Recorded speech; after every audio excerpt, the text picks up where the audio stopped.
Hi Lisby കിച്ചണിലേക്ക് എല്ലാവർക്കും സ്വാഗതം. അപ്പോൾ നമ്മുടെ പ്രിൻസേട്ടന് നമ്മളിങ്ങനെ ചെറിയ ചെറിയ വീഡിയോസ് അല്ലേ ചെയ്യുന്നത്, അതായത് എളുപ്പമുള്ള വീഡിയോസ് ചെയ്ത് കണ്ട് ആൾക്കും കുക്കിംഗ് ചെയ്താൽ കൊള്ളാമെന്നായിട്ടുണ്ട്. കുറച്ചൊക്കെ അറിയാം കേട്ടോ, നല്ല ഇഷ്ടമാണ് കുക്കിംഗ് ഞാൻ ചെയ്യുന്നത് കാണുമ്പോൾ.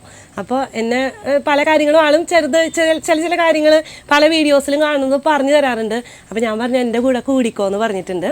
അപ്പോൾ ഇന്ന് നമ്മൾ ചെയ്യാൻ പോണത് ഇതുപോലെ തന്നെ ഏറ്റവും എളുപ്പത്തിൽ, അതായത് നല്ല മടി പിടിച്ച ദിവസങ്ങളിൽ അല്ലെങ്കിൽ കുറേ തിരക്കൊക്കെ വന്നിട്ടുള്ള ദിവസങ്ങളിൽ നമുക്കൊരു 10 മിനിറ്റ് കൊണ്ടൊക്കെ പ്രിപ്പയർ ചെയ്യാൻ പറ്റുന്ന ഉള്ളിപ്പുളി എന്ന് പറഞ്ഞിട്ടുള്ള ഒരു റെസിപ്പിയാണ്. അപ്പോൾ നമുക്ക് പ്രിൻസാനെയും കൂടി ജോയിൻ ചെയ്യുക അല്ലേ. എപ്പോഴും ഉണ്ടാവണം എന്നാണ് ആഗ്രഹം, എൻ്റെ കൂടെ ചെയ്യും എന്ന് വിചാരിക്കുന്നു അല്ലേ, കൂട്ടാലേ? ഓക്കെ, അപ്പോൾ നമുക്ക് വീഡിയോയിൽ കാണാം.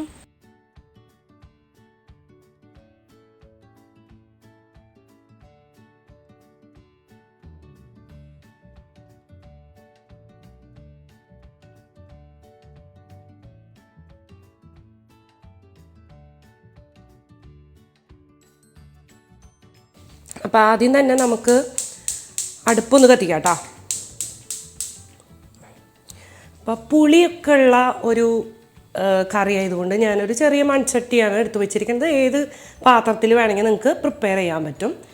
അപ്പോൾ നമുക്ക് വെളിച്ചെണ്ണയിൽ പ്രിപ്പയർ ചെയ്യാം. അപ്പോൾ വെളിച്ചെണ്ണ ഒരു 2 ടേബിൾ സ്പൂൺ, കുറച്ച് വെളിച്ചെണ്ണ ഉണ്ടായി കറിക്ക് നല്ലതാട്ടോ. ഓക്കെ, എന്തായാലും ആവശ്യത്തിന് മതി, കാരണം ശരീരത്തിന് അത്ര നല്ലതല്ലല്ലോ.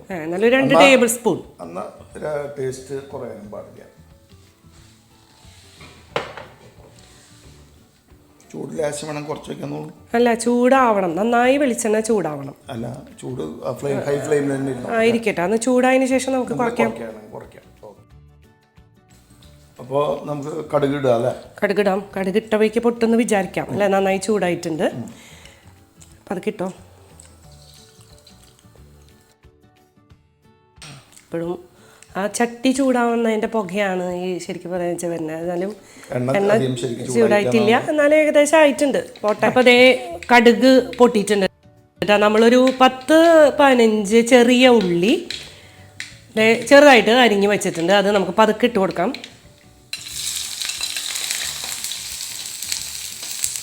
ഈ ചെറുള്ളി എപ്പോഴും നമ്മൾ ചെറുള്ളി വെച്ചിട്ട് കൂട്ടാണ്ടാക്കുമ്പോൾ രുചിയൊന്നും വേറെയാണ്, നല്ല ടേസ്റ്റാണ്. സബോള ഇടുന്ന പോലെയല്ല. പച്ചമുളക് ഒപ്പം ഇട്ട് കൊടുക്കാം. ഒരു 2 എണ്ണം എടുത്തിട്ടുണ്ട് കേട്ടോ. അതുപോലെ ഇത്തിരി കറിവേപ്പില. ഇതൊന്ന് കളറ് മാറി വരുന്ന വരെ ഒന്ന് വഴറ്റണം. ഒന്ന് മയങ്ങി കിട്ടിയാൽ മതി. അതിനൊരു കളറ് മാറണം. വഴന്ന് കിട്ടിയാ പോരാ, ഇത്തിരി ഒരു കളറൊന്ന് ലൈറ്റായിട്ട് ഒന്ന് മാറണം. അപ്പോഴാണ് ഈ കറിക്ക് ഗോൾഡ് ഷെയ്ഡിങ്ങിന് വന്ന് തുടങ്ങുന്ന സമയത്ത് നമുക്ക് അടുത്ത ഇൻഗ്രീഡിയൻസ് മസാല പൗഡേഴ്സ് ഉണ്ട്, കുറച്ച് സ്പൈസ് പൗഡേഴ്സ്. കേട്ടില്ലേ, ചെറുതായിട്ട് ഗോൾഡൻ കളറും കൂടി ആവണം എന്ന് പറയണം. പച്ചമണം മാത്രം പോയാൽ പോരാ, കളറും കൂടി ചെറുതായിട്ട് വേണം. അപ്പോൾ ഓക്കെ, വെരി ഗുഡ്. ഒരിതും ആ ഒരു എന്താ പറയുക, നന്നായി ഇങ്ങോട്ട് വഴന്നിട്ടുണ്ട്. അതായത് ഇനി നെക്സ്റ്റ് സ്റ്റെപ്പിൽ അങ്ങനെ ഫുള്ള് ഗോൾഡൻ കളറാവും. അപ്പോൾ അതിന് മുൻപ് തന്നെ നമുക്ക് കുറച്ച് സ്പൈസ് പൗഡേഴ്സ് ആഡ് ചെയ്യാം. ഒരു സെക്കൻഡ്, നമുക്ക് ഇതിനൊരു മാർഗ്ഗം എനിക്ക് തോന്നിയത്, നമ്മൾ ഇളക്കുമ്പോൾ നമുക്ക് ചെറിയൊരു ഒട്ടിൽ പോലെ തോന്നും, ഇതൊക്കെ ഒരു സ്റ്റിക്കി പോലെ തോന്നും ഈ ഉള്ളി. അതാണ് അതിൻ്റെ ടൈം. ഓക്കെ ഓക്കെ, നമുക്ക് 1 ടീസ്പൂൺ മുളക് പൊടി, അതിൻ്റെ നേർപകുതി മല്ലിപ്പൊടി. അപ്പോൾ മുളക് പൊടിയുടെ നേരെ പകുതി, അതിൻ്റെ നേർപകുതി മഞ്ഞൾപ്പൊടി. കറക്റ്റ് അളവുകളുണ്ട്. ഈ അളവുകളൊക്കെ കൂടി ചേരുമ്പോഴാണ് ഇത് ടേസ്റ്റായി വരുന്നത്. എന്ത് എളുപ്പമല്ല, നമ്മൾ ചെറിയൊരു കൂട്ടാൻ അത് കുറവ് ഇത് കുറവെന്ന് പറഞ്ഞ് കളിയാക്കുമ്പോൾ എന്തോരം. പിന്നെ ഒരു സാധനം കൂടി ഉണ്ട്, കായംപൊടി. അത് ഇമ്പോർട്ടൻ്റ് ആണ്. 1/4 ടീസ്പൂൺ തന്നെ കായം പൊടിച്ചു. ഫ്ലെയിം കുറച്ച് വെച്ചിട്ട് മാത്രം നമ്മൾ വഴറ്റണം. ഇതിൻ്റെ പച്ചമണം പോയാൽ മാത്രം മതി. പച്ചമണം പോയാൽ മാത്രം മതി, കരിയാൻ പാടില്ല. ഇനി നമ്മൾ എടുത്തിരിക്കുന്നതേ വാളൻപുളി, ഒരു നെല്ലിക്ക വലുപ്പത്തിലുള്ള വാളൻപുളി ഞാൻ വെള്ളത്തിൽ കുതിർത്തി വെച്ചിട്ടുണ്ടായിരുന്നു. ആ പുളിവെള്ളം നമുക്ക് ഒഴിച്ചു കൊടുക്കാം കേട്ടോ. എപ്പോഴാണ് അതിൻ്റെ ഒഴിക്കേണ്ട അത് സമയം? ഇപ്പോൾ ഒഴിക്കാം. അതായത് ഇതിൻ്റെ പച്ചമണം മാറിക്കഴിഞ്ഞാൽ നമുക്ക് പുളിവെള്ളം ഒഴിച്ചു കൊടുക്കാം. ഒഴിച്ചോളൂ.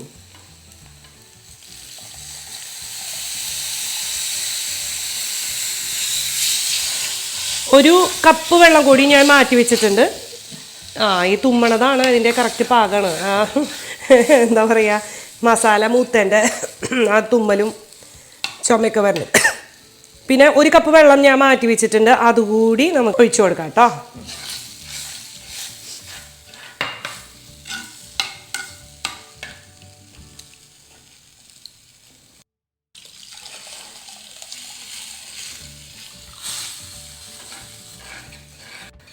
ഇതിൽ നമ്മൾ ഉപ്പ് ഇട്ടിട്ടില്ല, ഉപ്പ് ആഡ് ചെയ്യണം. ഞാനിവിടെ ഒരു 3/4 ടീസ്പൂൺ ഉപ്പ് ആഡ് ചെയ്യുന്നുണ്ട്. പുളിയൊക്കെ ഉള്ളതല്ലേ, അപ്പോൾ എന്തായാലും ഉപ്പ് വേണ്ടി വരും. അങ്ങനെ എല്ലാ ചേരുവകളും ചേർന്നു. ഇനി ഇത് നന്നായി തിളച്ച് ഒന്ന് നന്നായിട്ട് കുറുകി വരണം. അപ്പോൾ ആദ്യം തിളച്ചതിന് ശേഷം നമുക്ക് മൂടി കൊണ്ട് അടച്ചു വെച്ചിട്ട് തീ കുറച്ച് വെച്ചിട്ട് വേവിക്കാം. അപ്പം അത്രേ ഉള്ളൂ അതിൻ്റെ പണി എന്ന് പറഞ്ഞാൽ. നമുക്ക് നോക്കാം എങ്ങനെ വരുന്നു.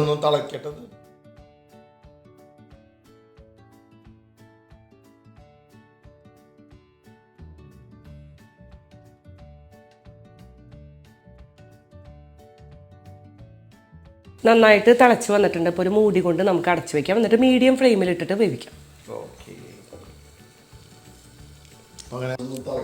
തിളയ്ക്കണം നന്നായിട്ട്. ഒന്ന് ചെറുതായിട്ടൊന്ന് കുറുകി വരണം കേട്ടോ. അപ്പോൾ അതായത് പുളിയൊക്കെ ഒന്ന് വെന്ത് വരും ആ സമയത്ത്. ഒരുവിധം ആയിട്ടുണ്ടാവും. നമുക്ക് തുറക്കാം.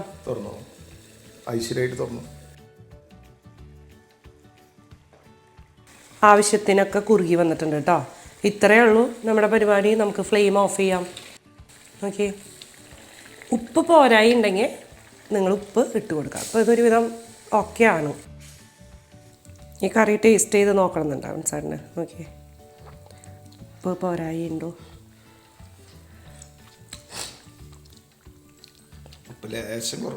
ഉപ്പ് കുറച്ച് കുറവുണ്ട്. അപ്പോൾ നമുക്ക് ഉപ്പ് ആഡ് ചെയ്യാം ആവശ്യത്തിന്. പുളി പാകല്ലേ. ചിലർ ഇതിൽ വേണമെങ്കിൽ ചെറിയ തിരി പഞ്ചസാരയൊക്കെ ചേർക്കട്ടെ. ഞാൻ അത് ചേർത്തിട്ടില്ല. ഇത് നല്ല ടേസ്റ്റാണ് ചോറിന് കൂട്ടാൻ. ഇത് പിന്നെ പ്രത്യേകത എന്താ വെച്ച് കഴിഞ്ഞാൽ തലേന്നൊക്കെ ഉണ്ടാക്കി വെച്ചാലും കുഴപ്പമില്ല. ഇത്ര നേരം വേണ്ടു. ഫ്രഷ് ആയിട്ട് ഉണ്ടാക്കാൻ പറ്റുന്ന സാധനമാണ്. പക്ഷേ കുറച്ച് നേരം മുമ്പ് ഉണ്ടാക്കി വെച്ചാലൊന്നും കേട് വരാത്തൊരു കറിയാണ്. വെച്ചാൽ പുളിയൊക്കെ ഉള്ള കറി ആയതുകൊണ്ട്. ഓക്കെ, അപ്പോൾ നമുക്ക് അടുത്ത വീഡിയോയിൽ കാണാം. ബൈ.